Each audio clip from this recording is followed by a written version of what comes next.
रामचंद्र की जय। उमापति महादेव की जय। बालकृष्ण भगवान की जय। श्री हनुमान जी महाराज की जय। पूज्य प्यादत गोस्वामी तुलसीदास जी महाराज की जय। पूज्य गुरुदेव भगवान की जय। हरि ओम नमः पार्वती पते हर हर हर महादेव।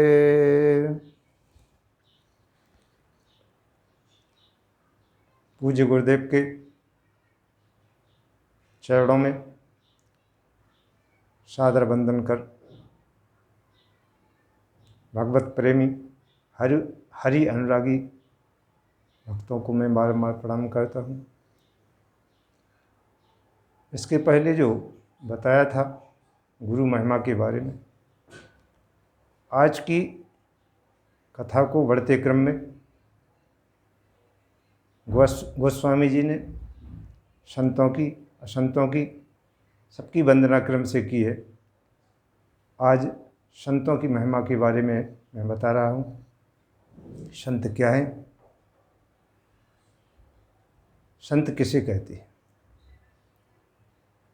जिनका उदार मन हो, कृपालु हो, परोपकारी जिनका स्वभाव हो, वो संत कहलाते हैं। वृक्ष कबहु नहीं फल बखे, नदी न संचय नीर, परमारथ के कारण साधुन धरो शरीर। साधु संत महात्मा, महान आत्मा, जिनकी आत्मा महान हो जाती है, दूसरे के प्रति जो सदैव तत्पर रहते हैं परोपकार के निमित्त। वृक्ष कबहू नहीं फल बखे, वृक्ष अपना फल स्वयं ग्रहण नहीं करते हैं। जैसे वृक्ष कबहू नहीं फल बखे, नदी न संचय नीर, और परमारथ के कारण साधुन धरा शरीर।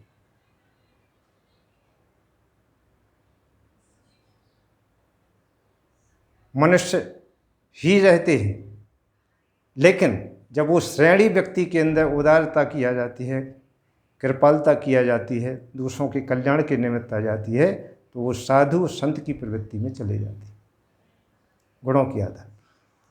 क्योंकि गोस्वामी जी ने लिखा है कि साधु चरित शोभे और चरित कपासु, और निरस विशद गुणमय फल जासु। जिस प्रकार से कपास सुना होगा आप लोगों ने कि कपास के जो वृक्ष रहता है उसके अंदर जो है, जो कपास फल रूप में आ जाता है, लेकिन वो सारा का सारा जो है दूसरों के निमित्त हो जाता है अपने लिए। इसी प्रकार से साधु संत जो संग्रहित ज्ञान होता है, कपास की तरह दूसरों को बांटते रहते हैं। ऐसे कपास निर्मल होता है, वैसे सज्जनों का, संतों का स्वभाव भी निर्मल होता है। सदैव दूसरे के लिए हमेशा वो समर्पित रहते हैं। जे पर जो सह दुख पर छिद्र दुरावा, और बंदे निये जही जग जस पावा। पर छिद्र माने होता है दूसरों की तकलीफ़ों को, दूसरे की परेशानियों को कैसे दूर करें, दूसरों के छिद्रों को कैसे भरें। अपने लिए तो संसार में हर व्यक्ति सोचता है कि हम अपना ये काम करें, वो काम करें, लेकिन संसार के कल्याण के लिए निमित्त दूसरों के कष्टों को दूर करने के लिए जिनका शरीर पूरा समर्पित रहता है, वो साधु कहलाते हैं, संत कहलाते हैं। उनकी गोस्वामी जी ने वंदना की है रामचरितमानस लिखने के पहले वंदना के क्रम में। और गोस्वामी जी कहते हैं कि मुद मंगलमय और संत समाजू, और जो जग जंगम तीरथ राजू। संत समाज चलते फिरते प्रयागराज है। जिस प्रकार से प्रयागराज में स्नान करने पर आदमी के पाप नष्ट हो जाते हैं, गंगा सरस्वती त्रिवेणी का स्थान प्रयागराज कहलाता है। इस प्रकार से संत चलते फिरते साक्षात प्रयागराज हैं, जहाँ जा कर के अपने अपने ज्ञान की वर्षा हर जगह करती रहती। लेकिन जिस प्रकार से जौहरी हीरे की पहचान करता है, उसी प्रकार से आपको भी साधु संत की पहले पहचान करना चाहिए। क्यों आजकल की स्थिति में तो कोई भी साधु बन जाता है, यहाँ वहाँ से कई प्रकार से जो है घूम पर करके आदमी सोचता है कि साधु बन जाए, वहाँ सबसे बढ़िया है। लेकिन साधु और संत, इनकी जो पहचान आप कर लें जौहरी की तरह, और उनको फिर पकड़ ले फिर ना छोड़े। क्योंकि साधु के पास में जो चीज़ मिलती है वो संसार में किसी के पास नहीं मिलती है। भगवान तक पहुंचने का मार्ग गुरु और साधु हैं, साधु संत। लेकिन हो सच्चा साधु, स्वयं परीक्षण करें। ये जिस प्रकार से एक नाव में बैठकर दूसरा जाता है कहीं, तो पहले ये देखें कि मल्लाह उस तरफ पार पहुंचा देगा कि नहीं, छेद तो नहीं है इसके अंदर, और छेद होगा तो नाव डूब जाएगी और वो व्यक्ति खेने वाला डूब जाएगा। तो साधु कई हैं, लेकिन सबसे पहले आप परीक्षण कर लें कि हमें किसकी शरण में जाना। जो वास्तव में जिनका स्वभाव निर्मल है उनको आप पकड़ लें, आपका उद्धार हो जाएगा। क्योंकि साधुओं के पास में कई प्रकार से उत्तम उत्तम ज्ञान की प्राप्ति होती है, जो आपको प्राप्त हो सकती है। बिनु सत्संग विवेक न होई, और राम कृपा बिनु सुलभ न सोई। सत्संग, साधुओं के साथ में सत्संग करने से कई प्रकार से उत्तम ज्ञान की प्राप्ति होती है, और उत्तम ज्ञान के द्वारा व्यक्ति आगे विकास कर सकता है। सठ सुधरहि सतसंगत पाई, और पारस परस कुधात सुहाई। मैं सत्संग के प्रभाव से दुष्ट व्यक्ति भी सज्जन बन जाता है। जिस प्रकार की पारस के स्पर्श, लोहा पारस स्पर्श हो जाए तो सोना बन जाता है। तो साधुओं की वंदना गोस्वामी जी ने करते हुए आगे उन्होंने कहा है कि बंदहु संत असज्जन चरना, बंदहु संत असज्जन चरना, दुख प्रद उभय बीच कछु वरना।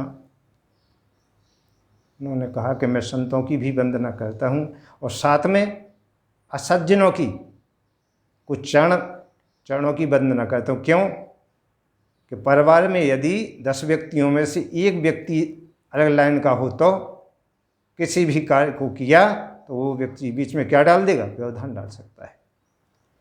तो गोस्वामी जी कहते हैं कि मैं रामचरितमानस लिखने जा रहा हूँ, इसमें मैं संतों की तो वंदना कर ही रहा हूँ, साथ में उनको भी मैं प्रणाम कर रहा हूँ कि किसी प्रकार से हमारे इस रामचरितमानस में जो हम व्याख्यान लिखने जा रहे हैं, इसमें कोई व्यवधान ना हो। दोनों दुख देते हैं। दुख कैसे देते हैं? सज्जन और दुष्ट दोनों कि बिछुरत एक प्राण हर लेही, और मिलत एक दुख दारुण देही। जब सज्जन पुरुष बिछड़ जाता है, कोई संत बिछड़ जाता है, तो ये लगता है कि इसके ज्ञान का सागर जितना उड़ेलते बनता उड़ेल लेते, लेकिन मैं पूरा नहीं ले पाया हूँ। और ऐसे जाने पर 4 दिन 6 दिन ऐसे संत रुकते हैं और चले जाते हैं, तो बड़ा कष्ट होता है, आदमी रोने लगता है। और यदि मिलत एक दुख दारुण देही, यदि दुष्ट व्यक्ति एक भी मिल जाए तो ऐसे लगता है कि ये कब जाए यहाँ से, और जब तक रहेगा, जब तक कष्ट होता रहेगा। इस प्रकार से गोस्वामी जी ने संतों की वंदना की, संतों की भी वंदना की, और यहाँ तक कहें कि आकर 4,84,000 और जात जीव जल थल नभवासी। उन्होंने कहा कि इस संसार में जितने भी जीव हैं उन सबको मैं प्रणाम करता हूँ। 4 प्रकार के जीव बताए गए हैं: अंडज, स्वेदज, उद्भिज और जरायुज। ये 4 प्रकार के जीव बताए गए हैं।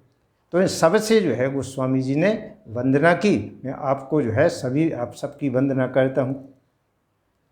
और सारे संसार में उन्होंने कहा मैंने जिसको वंदना नहीं कर पाए हैं या जिसको मैंने वंदना नहीं की है तो कहा है मैं सबको प्रणाम करता हूँ।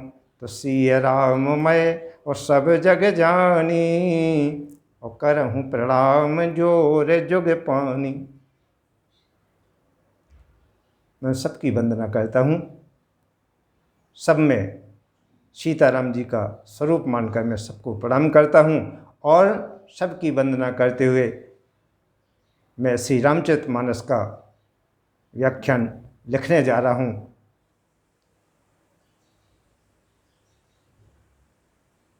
अब अगले उसमें आगे का जो राम नाम की महिमा का विवरण बताया जाएगा।